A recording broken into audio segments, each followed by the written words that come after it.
Good evening. Welcome to tonight's live stream. I am going to get started in a moment. I just need to let everyone on social media know that the stream is currently on the air.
What's going on, Anthony Ogans? Glad to see you here. Looking forward to that donation whenever you can send it to me on the Onion Field. So I will do the research on that subject before I make other video requests for the man crisis as well. So I'm looking forward to making that one on the Onion Field. Now, before I get into tonight's show, I want to give everybody a progress report on the SJS Direct 2024 catalog. Now, I just received the proof copies of the SJS Direct 2024 books that are a part of the catalog for April and May. I've got the paperback of Isis Dark Incubus, which is going to be one of the longest books. This book is, if you look at the spine, it's really thick compared to my previous SJS Direct books. And this story is about 150 pages, I believe. So if you pick up Dark Incubus, this book has a fantastic cover by Bill Walko and Ravel Yumo as related to the art and the colors.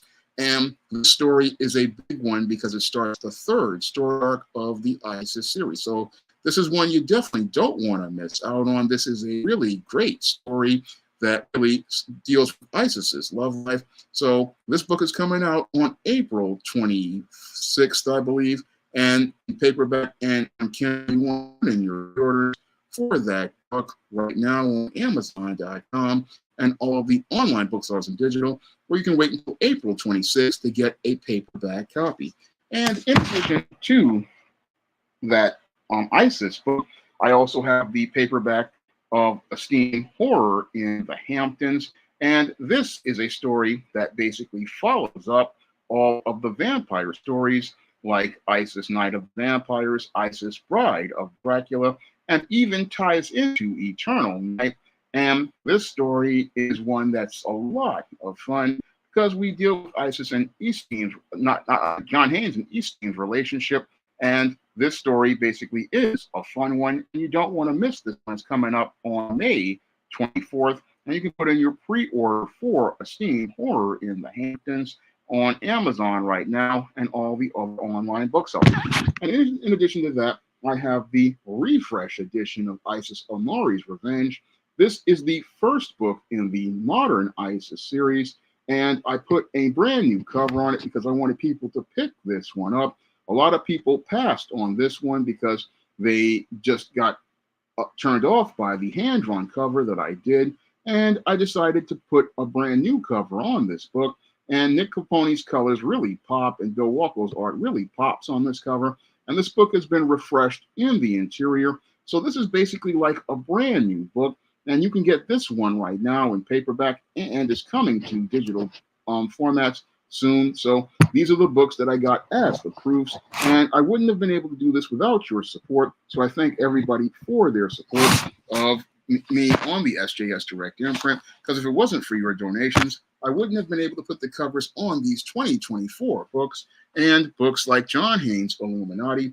All four of these are part of the SJS Direct 2024 catalog. So these are the books of the SJS Direct 2024 catalog. And now I've got the paper copies. We're at the home stretch for the 2024 catalog.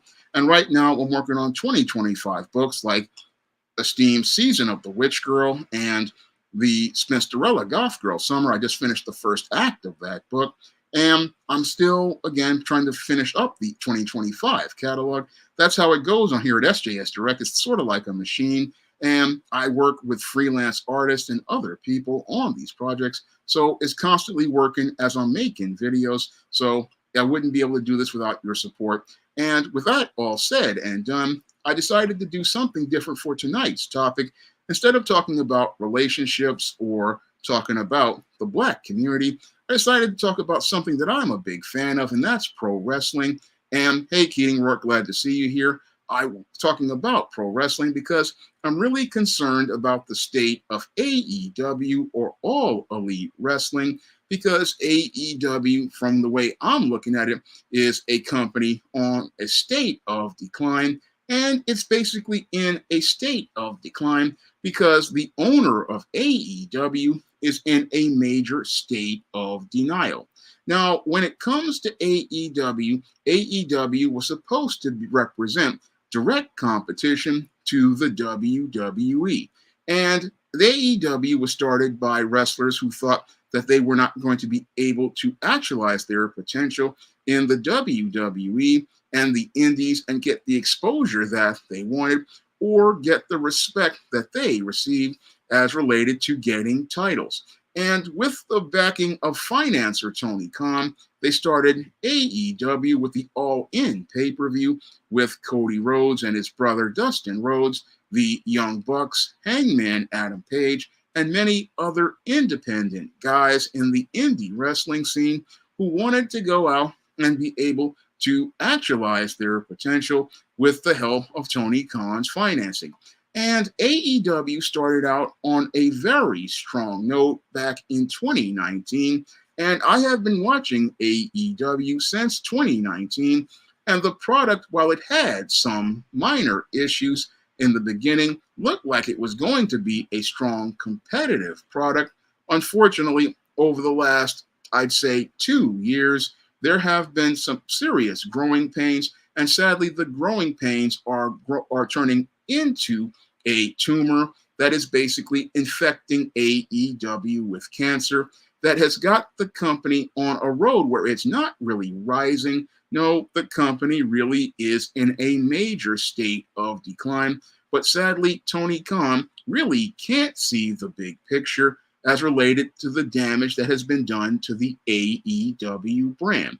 Now, the big problems with AEW started way back in the beginning because AEW, while it had a really strong roster of wrestlers, really didn't have a strong roster of writers. Now, when it comes to wrestling, wrestling isn't just about the moves in the ring and the ring work. It's about working the story to make what the moves in the ring into a compelling story. I mean, it's like Triple H said, you're telling a story with your body. And one of the big problems that has plagued AEW ever since it began is the fact that there is not very good storytelling over at AEW. And that's primarily because Tony Khan, the owner, wants to be hands on. And because he wants to be hands on, he doesn't really trust anyone to go out and tell stories on his wrestling organization. And because he doesn't really trust anyone to tell the stories, he's the one controlling the booking. And sadly, as he controls the booking, he's writing a story that is basically starting to write AEW's epitaph because the story he's telling isn't really getting people excited like they were back in 2019. Now, one of the things that I learned when I was writing screenplays is you have to ask three critical questions before you make any story come on screen. And that is, who is the main character? What do they want? And why should we care? And the big problem over at AEW is that they really don't know how to answer any of these questions to make audiences care. And we're starting to see the impact of this inability to tell stories really impacting the ratings for AEW broadcasts. And we're starting to see it impact the sales of tickets at venues because the big problem at AEW, even though they have a stacked roster of over 200 wrestlers, is you don't have the writing to create compelling stories that makes anybody care about anything going on in an AEW ring. And things have gotten so bad over at AEW that what's happening now is that you're having arenas that are basically nearly empty, and they're not really being able to fill up these arenas because people aren't really invested in AEW's wrestlers because nobody at AEW knows how to tell a story with all of this talent. And it's a real shame because there's a lot of truly great and talented wrestlers on the AEW roster, but many of those wrestlers really don't get a chance to show themselves as being able to actualize their potential because AEW's booker, Tony Khan, just doesn't know how to tell a story, and he doesn't know how to book stories that make us care about the wrestlers. Now, Tony Khan is a guy who was the son of the owner of the Jacksonville Jaguars, and while he's a wrestling fan, sadly, he doesn't really understand that wrestling is a business, and as a business, you have to be able to tell compelling stories to be able to get butts into seats for your wrestling shows. And you also have to tell stories that are compelling, that incentivizes people to go and watch the wrestling shows like Dynamite, Rampage, and Collision. But there's no real cohesive storytelling. And because there's no cohesive storytelling, what's happening over at AEW is that people no longer feel compelled to watch the shows, and they feel even less compelled to spend money to go on buy tickets to go attend the shows. So if you don't have people going to spend money on your shows and spend money to watch TV, then it makes it hard for you to sell this show and as related to the venues, and it makes it even harder for you to sell the show as related to TV audiences, because if you can't tell a good story, then the audience has no reason to care. And that's the big problem over at AEW. Nobody has a reason to care about the overall shows that are on because Tony Khan's big problem is he can't see that he's in the way of AEW's success because he just doesn't know how to tell a story. Now, one of the big problems with AEW is the Tony Khan paradigm, as I call it. And with the Tony Khan paradigm, what he does is he doesn't run AEW like a business with a plan. No, he runs it primarily based on his feelings, and he runs it on his feelings as a fan of wrestlers and not somebody with a vision for what type of story he can use them in. And because he doesn't run them with a vision for who he's going to use to build up, he just goes out here and books matches without any sort of compelling storyline. And what happens with Tony Khan as related to his paradigm of dysfunction is he goes out, he'll see a wrestler that he likes. What he'll do is go out here, throw money at that wrestler. Then what he does after he throws money at the wrestler, he then has them debut without any sort of plan. They just sort of just show up on an episode of Dynamite. And then after they show up on this episode of Dynamite, what he'll do is have them in a feud for a couple of weeks, building up to a pay-per-view. And then after the pay-per-view and they beat the opponent, what happens is the wrestler basically disappears. This is what happens over at AEW over and over again, and that really impedes the development of talent and prevents them from being able to make a connection with the viewer. Now, in contrast with WWE during the Rock and Wrestling era, Vince McMahon, whenever he introduced a wrestler, what he would do is create a series of vignettes or segments, and he would tell a story about that wrestler and let us get to know that wrestler before they stepped into the ring. And as we got to know this character, this started to answer questions of who is this character, what do they want to do, and why we should care. And as we got these vignettes, what it would do is get us interested in this character, and that getting us interested in that character would get us excited for that character. For example, I can remember when Razor Ramon made his appearance on WWF Superstars, Vince McMahon came up with a brilliant strategy. I mean, he basically introduced Scott Hall because Razor Ramon was Scott Hall, and Scott Hall had been wrestling in organizations as just Scott Hall. He wrestled in WCW as the Diamond Stud. But what really got him over was the buildup of his character in that series of short sequences when he was introduced as Razor Ramon. And by the time he came to the ring to make his debut, he had a huge pop, and that pop basically got that wrestler over.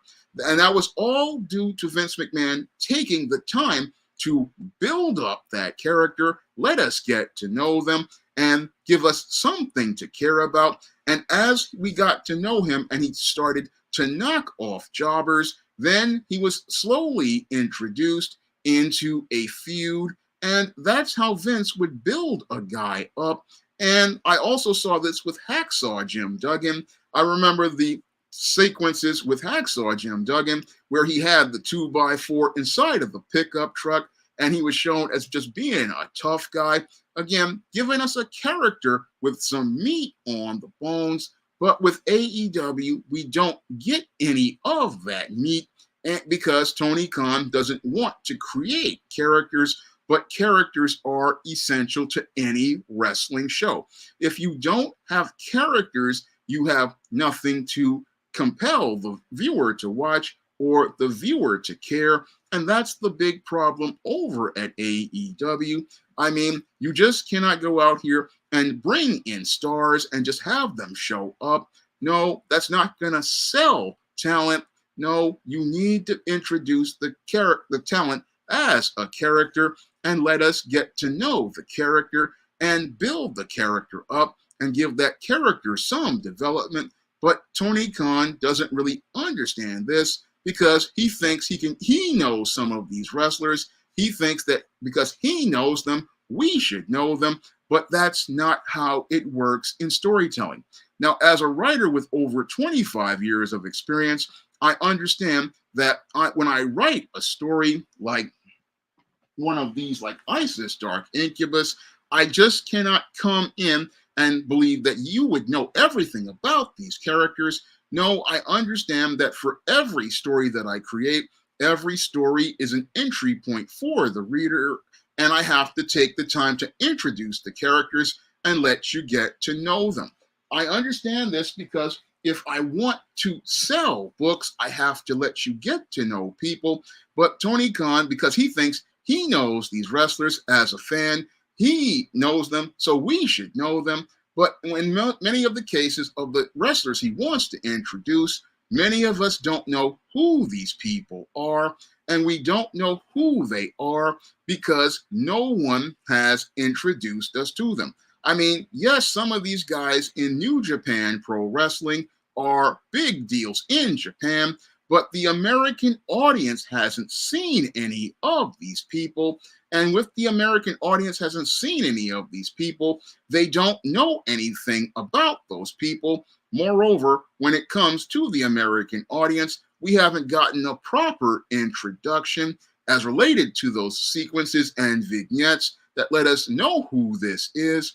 And this leaves many people in AEW audiences very confused because unless you're a diehard wrestling fan who has basically been watching Japanese wrestling, you look at that Japanese guy or that Japanese woman and you go, who is this? And that basically turns you off because you can't get excited about somebody you know absolutely nothing about fighting somebody that you do know something about.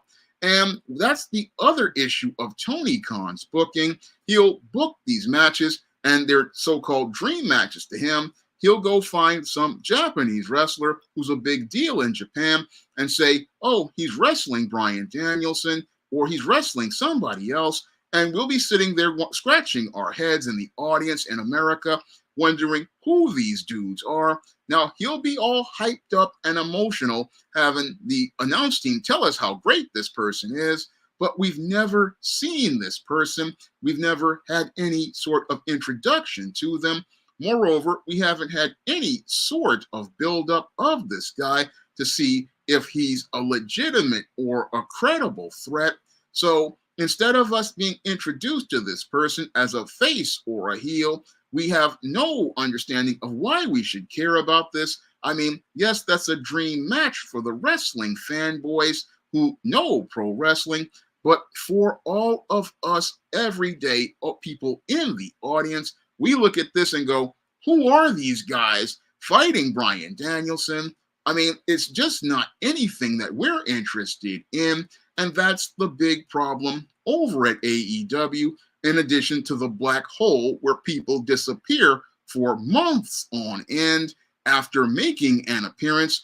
The inconsistent appearances of the wrestlers combined with these introductions of these obscure Japanese wrestlers and wrestlers from other organizations, it makes it very hard to follow the stories of AEW, and it really makes it hard for you to get into the stories because all of a sudden there's this dude popping up out of nowhere. You're wondering who this is as an American audience viewer. As an American audience viewer, you're basically looking at this whole scenario going on screen. Everybody's getting excited about this guy, but you've never heard this about this person. And with there being no introduction to let us know who this person is, it's hard to care about this obscure wrestler who, in many cases, cannot even speak English. That's another big problem over at AEW. Yes, you've got a lot of fantastic foreign wrestlers, but the big problem is that once they get on screen, what happens is you can't really push them but so far, because in the American world of wrestling, you have to have a mouthpiece. Because what makes a superstar in Japan isn't the same thing that makes a superstar in America.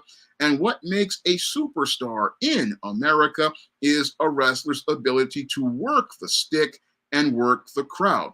That's another problem that AEW wrestlers have overall that I believe is impeding a lot of the brand's ability to grow and expand. Yes, you've got a lot of great talent with great ring work, but sadly, they don't have any ability to have mic work and work a crowd.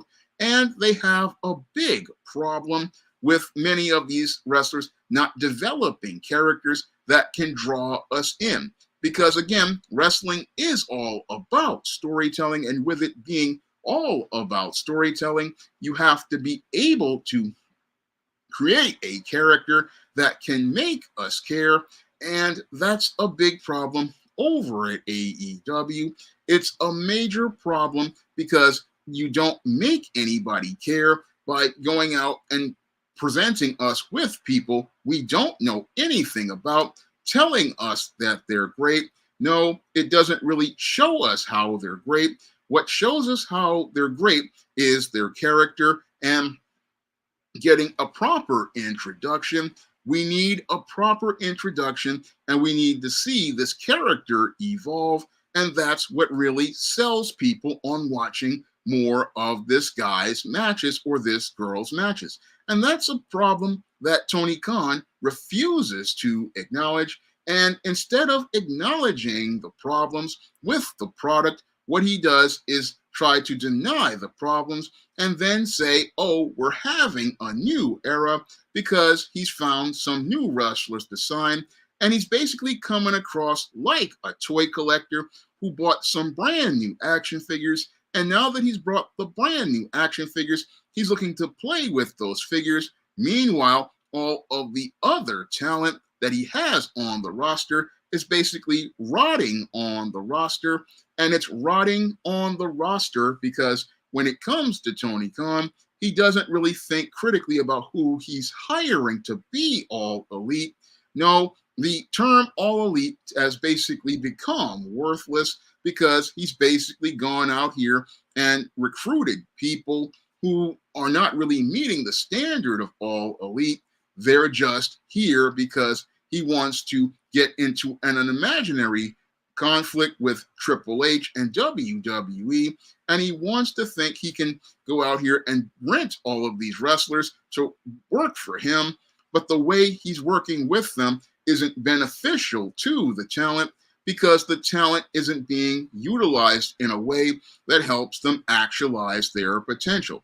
When it comes to most of the wrestlers on the AEW roster, they're not being utilized to the fullest of their potential, and it's hard to utilize a roster of close to 200 people when most of those people have to deal with being on 4 shows: the Ring of Honor show, which is on a pay site, the Rampage, which has basically been turned into Wrestling Challenge, which just is a squash show, and Dynamite and Collision, which are just not really working the way that they should. No, the way Tony Khan basically books wrestlers and doesn't have good stories, this really undermines the talent.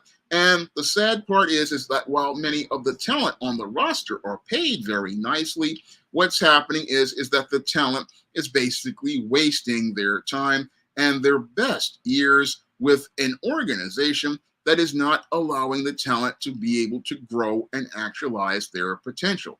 And this is why I have to say that AEW is possibly on the decline, because while they go out here and have these big pay-per-view events like they had with Revolution and then come out here and talk about big business, I mean, big business was a big mess as I see it.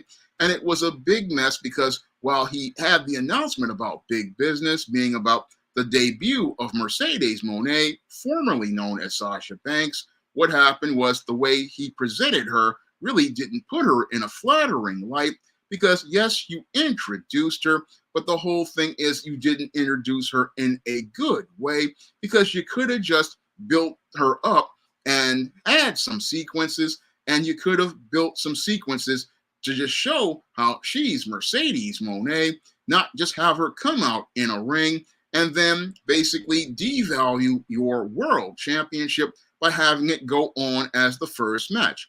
Now, that first match between Samoa Joe and Wardlow was embarrassing, and it was embarrassing from a creative standpoint because you had your world champion basically being presented as a second banana to another one of these high-profile ex-WWE wrestlers, and that took a little bit of shine off of the AEW championship, and the match basically wound up taking the shine off of Wardlow, one of the most promising prospects in AEW. He was an all elite original wrestler. He was somebody built from the ground up and had gotten over, but instead of looking to maintain his credibility as related to his latest attempt to push him, what Tony Khan did was basically bury Wardlow, I believe possibly for the last time, by featuring him in a world title match that went on first and then having Dude choked out by Samoa Joe, destroying all of the credibility he had built up in the promos where he had basically pipe bombed AEW. And this attempt with the pipe bombing of AEW would have actually built up for some good stories, but that story was basically squashed by Tony Khan's incompetent booking. And due to his incompetent booking, Wardlow basically is at a point where he's beyond salvageable for AEW, because here we have, again, a man who was super over and had gotten over on his own and was on his way, as I see it, to becoming the next Batista. Unfortunately, because Tony Khan didn't like big men and doesn't understand that big men have a major place in pro wrestling, what he did was bury Wardlow for I believe, the last time, because there's no way he can come back from this at all. No way for him to come back at all after being humiliated in a world title match where he was made into an afterthought when Swerve Strickland walked down the aisle. You basically destroyed your own homegrown star for ex-WWE wrestlers. Then you sit there and complain about WWE and Triple H, but you don't see how you're your own worst enemy. I mean, here you have an AEW original who was down with you from day one, and you basically bury this wrestler, and you're sitting there wondering why people are walking away from the product, because if you don't believe in your own talent, you can't expect somebody else to believe in your product. When it comes to organizations that I've seen in the past, like NWA and WCW, they would never bury Sting or Ric Flair to get over other guys like Hulk Hogan and Randy Savage. Yes, they would hire those guys back in 1995, but they always made sure that their guys were up front. But at AEW, what Tony Khan does is he basically buries his own homegrown talent, and he'll bury his own homegrown talent for former WWE wrestlers, and does this basically hoping to get clout with these WWE fans. And what that does is it takes the shine off of his product.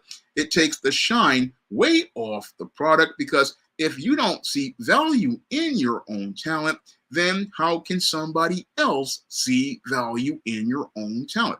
Critical question I gotta ask Tony Khan about AEW overall. I mean, the things that he's doing are basically undermining AEW's success, because if you're out here pushing former WWE wrestlers instead of pushing your own homegrown talent, then you can't expect people to go want to watch AEW, because they will just sit there and watch WWE instead.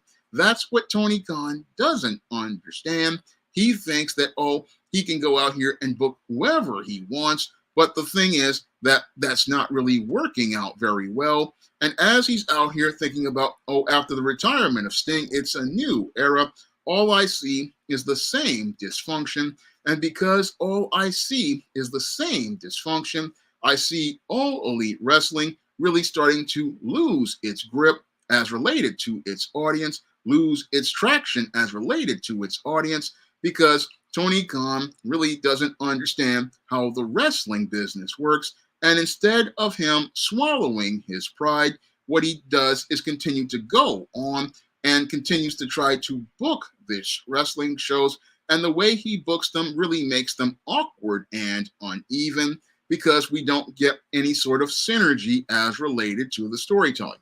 And because we don't get any sort of synergy as related to the storytelling, what happens with AEW shows is we get several sorts of scenarios. We either get the random matches of people that just are thrown together without any sort of chemistry. We get these random matches where people just show up and start fighting each other for no reason. And we get no sort of buildup of any sort of stories that lead to any sort of payoff. Now, an example of this is the entire Devil storyline. Now, the Devil storyline with MJF could have been as compelling as the Bloodline. Unfortunately, because Tony Khan cannot really understand how stories work, what he does is build this Devil storyline up, and then at the final pay-per-view of 2023, what he does is have this payoff with Adam Cole being the Devil, and it basically is the jump the shark moment of AEW that is basically taking it on the road to being WCW 2000.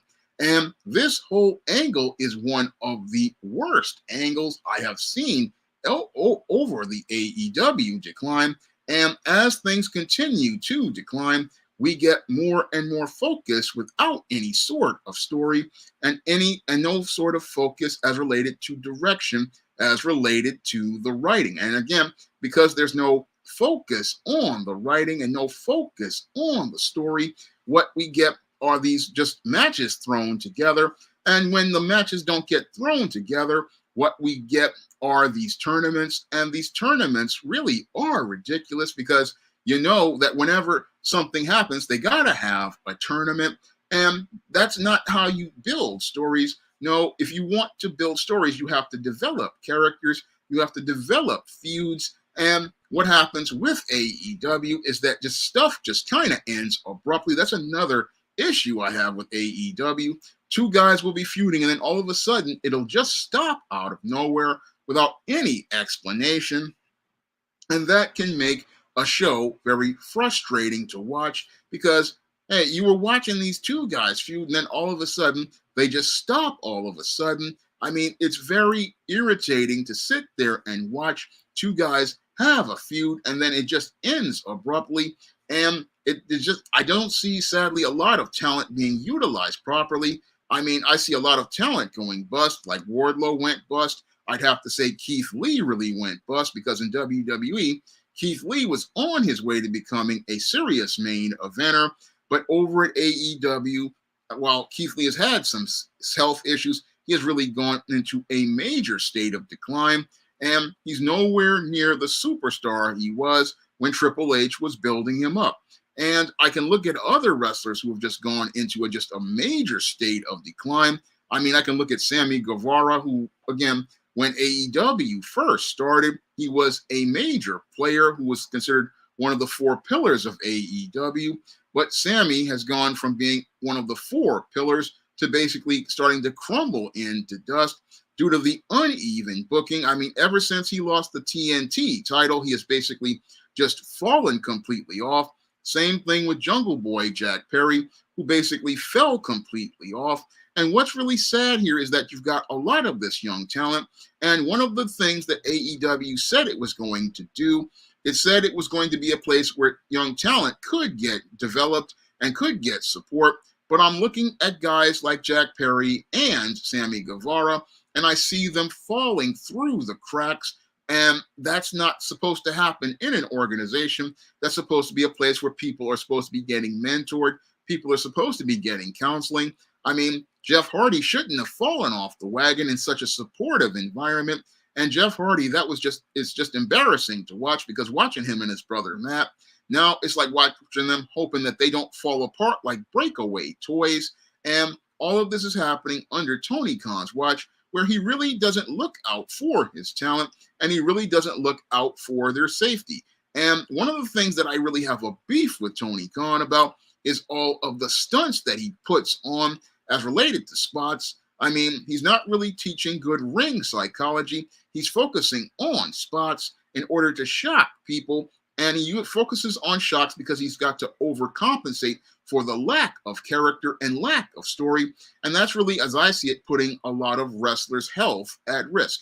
Now, while people like to see guys like Jack Perry talk about going through real glass and Darby Allin actually going through real glass, these talents are taking years off their lives, pulling these kind of pop stunts for a cheap pop.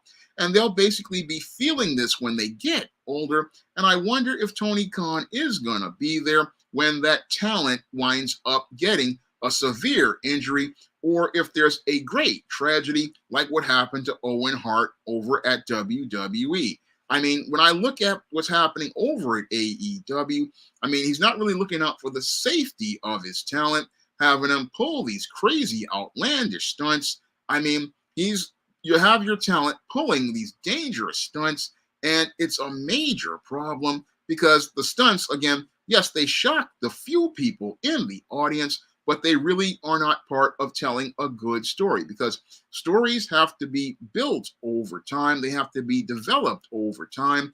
And if you want to have a show that people want to buy into the pay-per-view, you need to build feuds up over time. That's what AEW truly lacks. I mean, when is the last feud people could remember at AEW?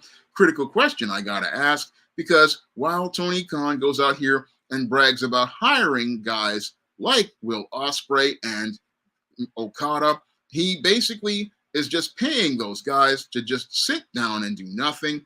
If his paradigm goes on, I mean, if you don't have a plan for the best wrestler in the world to be working towards the title, then you're basically wasting all of those wrestlers' time. I mean, that's the basic thing that I see going wrong at AEW.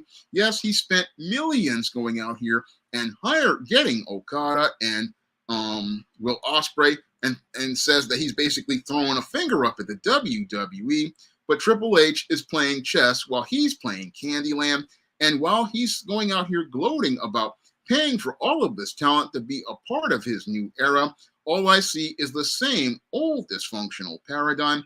And because I see the same old dysfunctional paradigm, what I see is a organization that's really just burning up money and doesn't see where it's in a state of decline. And that's because Tony Khan, the billionaire, thinks he can outspend Triple H and the people at Endeavor, but he's not going to be able to outspend those people because they know how to spend money. Because they would rather spend money on talent that can get the butts in the seats and get the ratings up, instead of spending money on just guys just for the sake of having them, because just having them is the same thing as being a toy collector and buying a whole bunch of action figures that you absolutely know nothing about. I mean, it's like the days when I used to collect Marvel Legends. People would buy characters they didn't know in order to get the parts for a Build-A-Figure, but eventually people started realizing that they were having space issues, and they realized that I don't need these figures. It's just causing clutter, and that's what AEW is right now. It's a very cluttered organization that really doesn't have enough people in it to be able to tell the stories, and not enough time to feature all of that talent so that they can get good screen time and be used effectively in that screen time. That's a major problem at AEW. And again, the homegrown talent has basically been buried while former WWE talent is pushed to the forefront. And as that former WWE talent has been pushed to the forefront, they haven't really been used effectively. Like when I look at that new faction, the Undisputed, whatever they're called, I mean, we don't know if they're jobbers or they're superstars, but all I know is it took the tarnish off the AEW International Championship when they had Orange Cassidy, another homegrown talent, drop the belt to Roderick Strong, a wrestler who had never been developed or built up. And basically, this guy is a championship, but the championship lost its prestige the same way the TNT title wound up losing its prestige after Miro dropped the belt to Sammy Guevara due to the lack of focus as related to the booking. So, again, this is all fitting a pattern of mistakes that happen over and over again. And this pattern of mistakes happens over and over again because Tony Khan he just comes to AEW without any sort of vision for what he wants to do. For him, this is just a playground where he can participate in wrestling fan fiction, have his favorite wrestlers wrestle each other, but it really doesn't matter because it never answers the question, why should we care? I mean, when you have two wrestlers that you are going to book, you need to build a story, not just have two randos show up and have a match, because that doesn't make it special. What makes it special is the story you want to tell. And if you can't tell a story, then you're basically wasting that talent's time by having them in the ring, because there's nothing special about that match that makes anybody care about what's going on in that ring. And that's the thing that just flies over the head of Tony Khan. I mean, he's just basically on cloud nine, sort of like the way a fanboy would be on cloud nine. If he were able to work at a comic book company, he would be caught up in his feelings about being able to work with these characters, but not understanding that there's a job that needs to be done.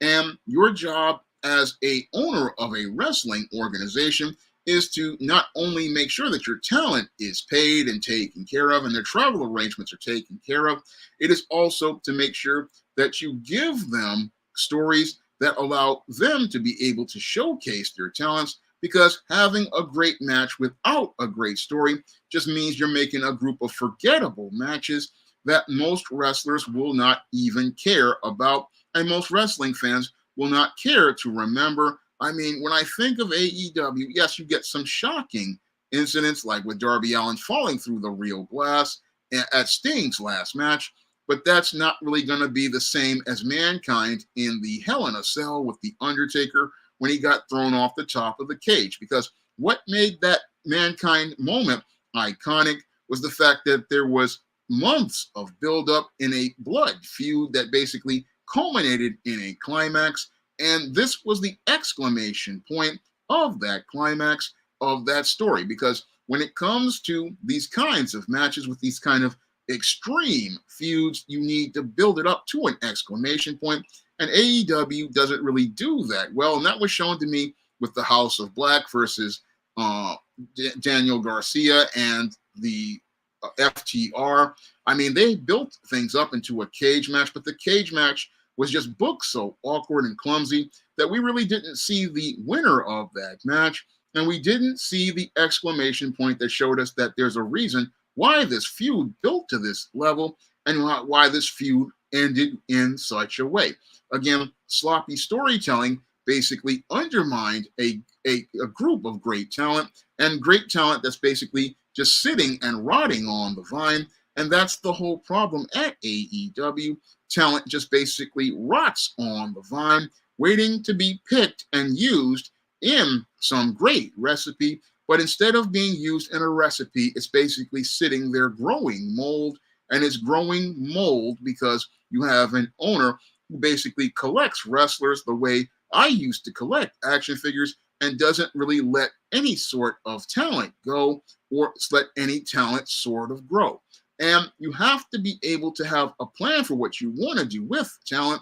And that's what frustrates guys like Miro, because I remember him talking about he wanted to put Miro in a match, and Miro turned it down. And Miro was justified in turning it down, because why would you want to come out to job? No guy who's been signed to be a top player at the beginning wants to come out and job. I mean, here you have a former TNT champion, and instead of utilizing him to put more prestige on one of those belts, like what they're doing with Christian Cage, I mean, he could have came in and took the international belt and kept the prestige on it. But no, he doesn't do that. He just tells him, I want to put you in a meat man match and have you job. And that's a real waste of your talent's time, because you're not showing respect to the talent to give them the time that they need. And again, nobody wants to just come out and just show up and job. They want actual stories. They want actual characters. They want a storyline that's going to lead to a payoff. And that's not something you get at AEW. And as a result, a lot of folks basically are frustrated in AEW because they came thinking All Elite would be like WCW, where there would be some semblance of competence as related to the booking, where they would possibly get some storylines, because at least from WCW, from, I would say, the 90s to the 2000s, you at least, even the bottom card guys got good matches. Even the bottom card guys got titles like A lot of the guys like Loki and Lenny and all those guys, they would get the cruiserweight belt or they would get the US belt. I mean, people would get titles and they would be able to show that they have some work that they can put in on a tape and show somebody else if they wanted to get hired somewhere else. I mean, there was something there. There was some meat on the bone, but sadly, there is no meat on the bone because Tony Khan just doesn't know how to cook. No, he's got gourmet ingredients and he's still cooking like a guy who only knows how to make microwave and frozen food. And because he cooks like a guy who works in a place with microwave and frozen food, this is why you get these stale AEW matches. And this is the thing that's really impeding AEW success because the common denominator over at AEW is Tony Khan. And Tony Khan is the one who helped start AEW with the EVPs, the Young Bucks, and Hangman Adam Page. And sadly, as these guys have been trying to run AEW as EVPs, they're not really booking the talent effectively. And it's been clear to me from day one that they have needed a booker. They desperately need a booker because you need to go out here and tell great stories. And if you don't have a booker on your roster, you cannot synchronize a show. And if you can't synchronize a show where the matches flow into each other, you can't synergize a show. And if you can't synergize a show, it's hard to make the shows flow together. And that's what we have at AEW right now. We have at AEW shows that just are there with these random matches, and there's no reason to watch Dynamite or Rampage because things are not connected to either show, and that prevents people from even caring about Collision, which comes on Saturday night, which is a death night for television because most people are out on Saturday night, So when I look at AEW, he's not really understanding about synchronizing all of the matches so that they flow like a story, like in a chapter book, where you'll have different segments and different matches, sort of like what WWE and WCW used to do. They used to synchronize their show where they would open up with the opening sequence as the introduction to the show, then continue on and build that into the first match, then build that into the second match, then build that into another segment to give everybody a break and allow them to clean up the ring. And then they would build this all the way up until the main event, but all the stories would draw you in and make you care. And the only time we started to see that kind of come together was sadly when CM Punk was running the Collision show. We started to see some synchronization, but sadly the whole Darby Allin, not Darby Allin, but Jack Perry, CM Punk situation happened, and CM Punk had to show himself. And sadly, that show went into a state of decline because there was nobody there to set a course for that show. So there's a real serious problem over at AEW as related to the writing.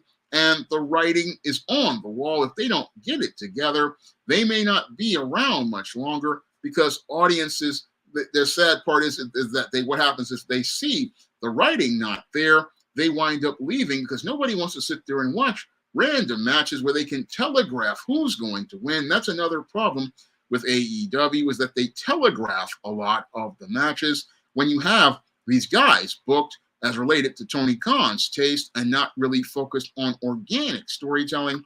Because there's no organic storytelling, people can easily see through this and basically predict who's going to win.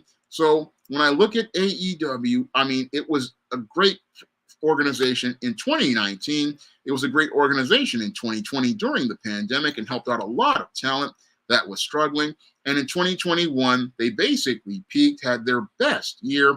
But ever since CM Punk had that altercation with the Young Bucks and Hangman Adam Page, the whole organization has been in a state of decline. They've been trying to get it together, but the whole problem with AEW is Tony Khan, and he won't just concede and let somebody else step in because it's that, from what I see, he desperately needs a booker. He desperately needs somebody with a vision to be able to tell compelling stories.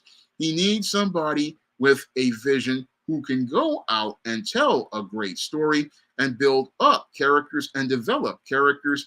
And he needs somebody who can assess and read the audience and find out who is getting over. Because I remember watching that whole Bullet Club Gold. I mean, these are supposed to be top wrestlers in Japan, but they got no crowd reaction. I mean, if Vince saw these guys, they basically, this whole angle would be done, but he kept that going on until the pay-per-view in December, and it basically turned into a complete disaster. I mean, it basically turned Switchblade Jay White into, from a guy who was a big wheel in Japan, to being on Rampage. Another issue I have with Tony Khan, again, after introducing this big wheel talent, we don't see them on Dynamite or Collision in stories. We basically see them wind up on Rampage taking on jobbers. And if you're going to have a Rampage show, it shouldn't be filled with jobbers and squash matches.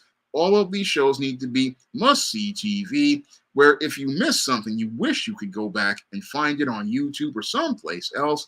It shouldn't be where I can just miss an episode and not care. And that's what Rampage is, and that's what Collision is becoming. It's becoming must-forget TV because you're not really putting good stories on, just random matches, and random matches featuring obscure Japanese wrestlers. Yeah, Tony Khan knows who these guys are, but we don't know who they are.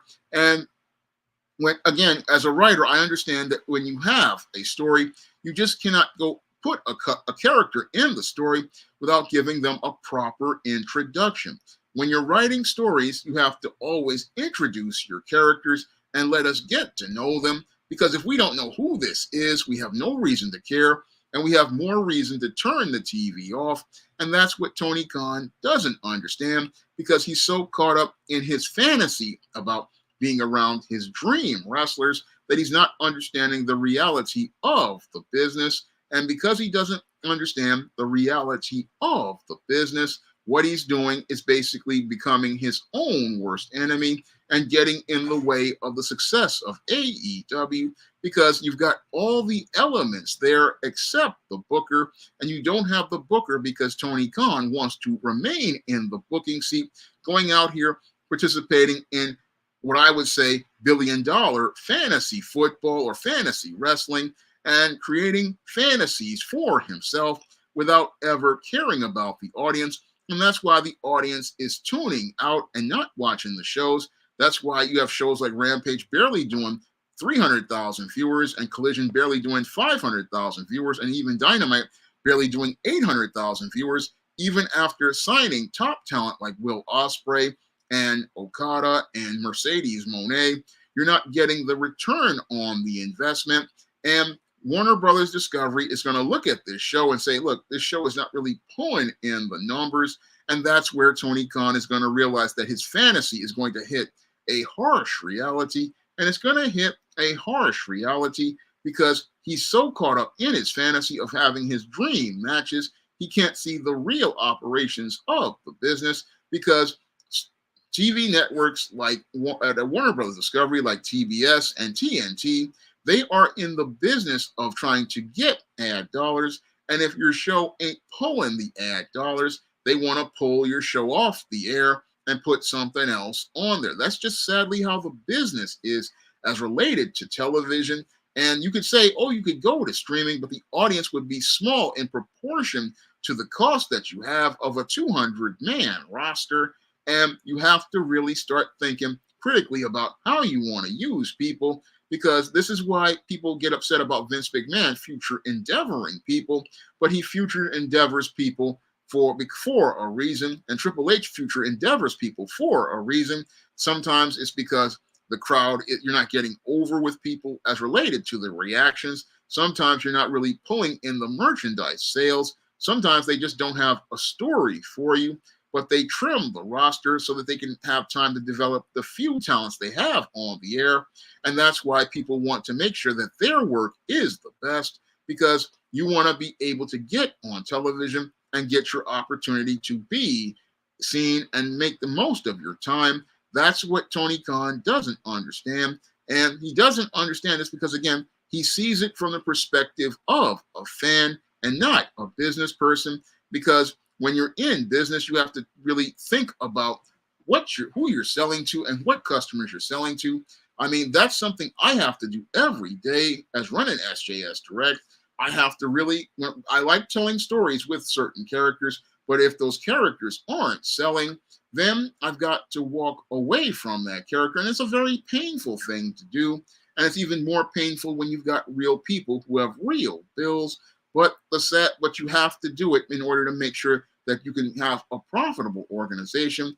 But Tony Khan thinks that the billions will continue to roll as related to the Jacksonville Jaguars. But if you don't get a championship over there and you're running AEW, you're going to run into serious trouble because you're not focused on your business, and you got to focus on your business if you want to stay competitive as related to any business, even the pro wrestling business. And that's what is flying over the head of Tony Khan. Again, a guy so caught up in his whole fantasies as related to being around superstars that he is trying to be their friend, but there's no room for friends in business. I wrote about this over 15 years ago in a book called A Recipe for Success. There's no friends in business.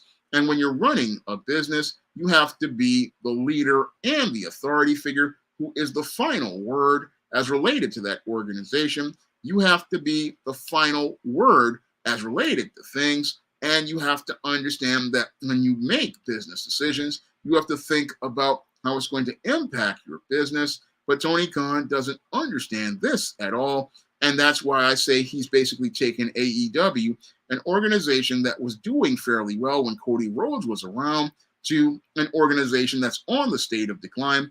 Now, Cody Rhodes, when he was there, the AEW was a completely different organization. It was really, really focused, really had a direction. I can see how he had a major impact on the business. And even with CM Punk, for all of his arrogance and just unprofessionalism, he still had better understanding of the business. So I could see how they were basically keeping the organization afloat and how Cody was having an impact on the overall business.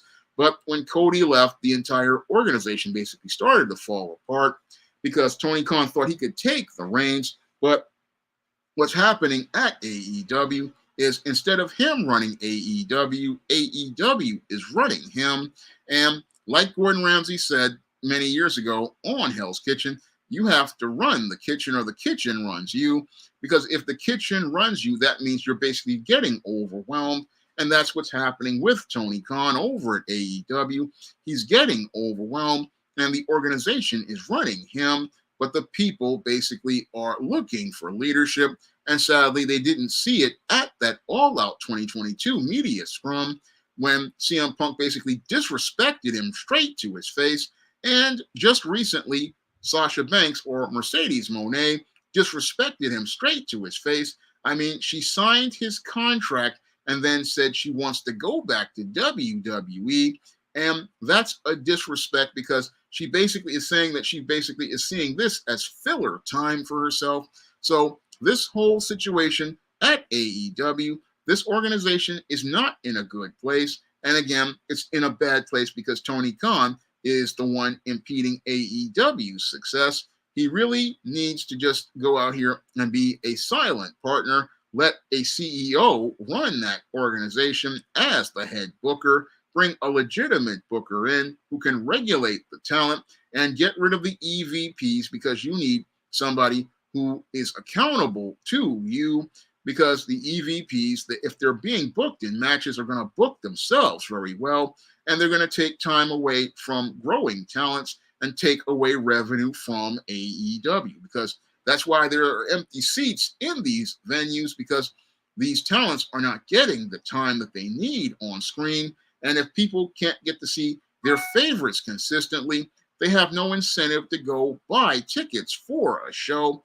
They have no incentive to buy tickets for a show if there's nobody there that they want to see, and there's just a random guy who shows up. And that's again shows the lack of leadership at AEW, showing me how things aren't all elite at AEW. No, the whole AEW organization is in a very bad place, similar to WCW 2000, and in that place because you've got a leader who cannot lead but is following behind his whole fandoms as related to those EVPs. And even worse, what I'm seeing is a hostile fandom of AEW stands. And these stands, what they do is they drive people away by just being so rude and hostile. I mean, I've been on AEW Facebook groups, and these AEW fans really are not really showing respect to people who want to know more about the product. So that's why AEW is on the decline,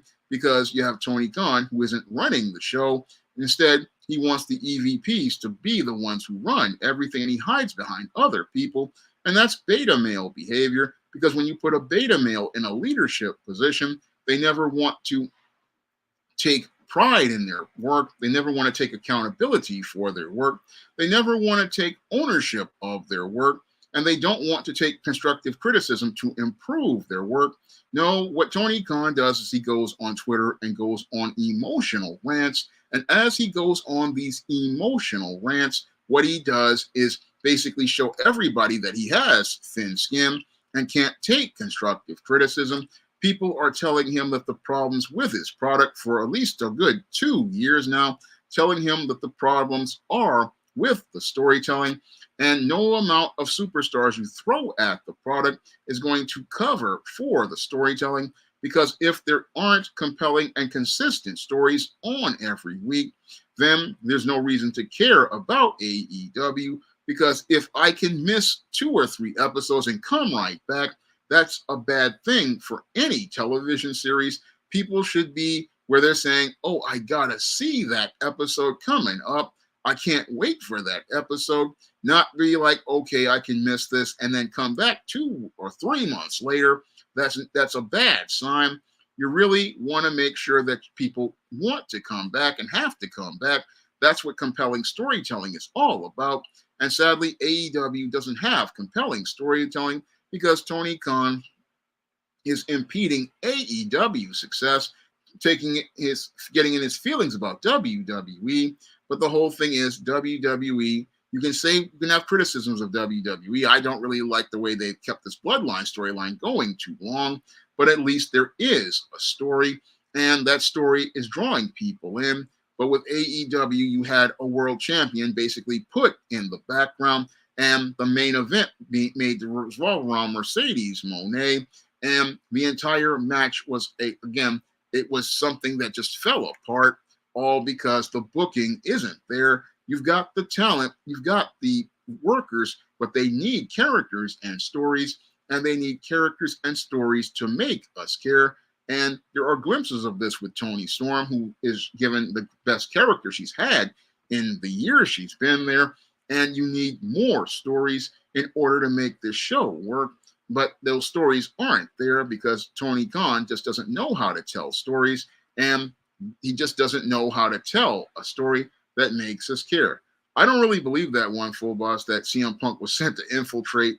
I mean, AEW was falling apart even before he showed up. I mean, if we look at the way the whole Sammy Guevara TNT title situation was, that was way before CM Punk. If we look at many of the matches at AEW, the storytelling isn't there. I mean, the whole Bullet Club Gold thing, Tony Khan is obsessed with making Bullet Club Gold a thing, even though the audiences basically grow dead when these guys show up. I mean, he basically wants to make things go his way, and he never wants to gauge the crowd and figure out what the crowd wants. No, what he does is go out here and tries to ram stuff down people's throat, like Bullet Club Gold, and it basically alienates viewers because the entire Bullet Club Gold angle, it was just a disaster all around.